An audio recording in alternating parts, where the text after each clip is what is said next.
Course et régate, une émission et un podcast de Nicolas Venance pour Actunautique Yachting Art. Bonjour et bienvenue à vous sur Course et régate, toujours en direct depuis les pontons de la route du Rhum 2022. Je suis devant Linked Out. Je vous propose de rencontrer tout de suite Thomas Ruyant pour nous parler de son bateau et de sa course. Bonjour Thomas. Bonjour Nicolas.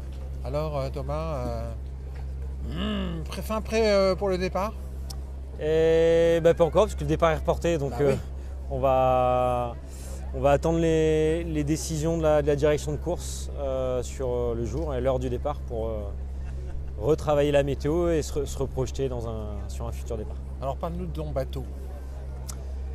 C'est un IMOCA, c'est un bateau du Vendée Globe, c'est un bateau qui fait 60 pieds. Ce qui est dingue sur cette route du Rhum, c'est qu'on est 36 à partir, c'est une première.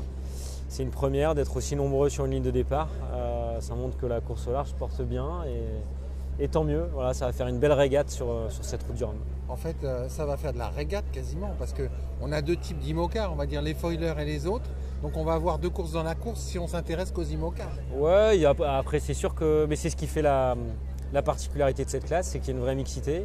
Il y a des projets peut-être un peu plus aventures, des projets plus performants. Voilà, c'est vrai que nous, pour le coup, on y va pour jouer la gagne. On a le bateau pour qui est bien prêt. C'est l'objectif, ça, la gagne. C'est l'objectif. J'ai beaucoup de cartes en main pour faire de belles choses sur l'eau. Une super équipe qui est stable, qui suit le bateau depuis longtemps, qui le connaît bien.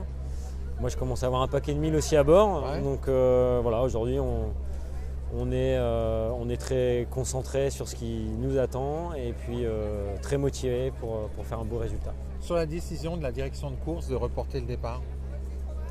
C'est une décision sage, même si la classe IMOCA, je pense que c'était la classe la plus à même de répondre pour affronter des conditions qui étaient quand même très sérieuses juste 24 heures après le départ.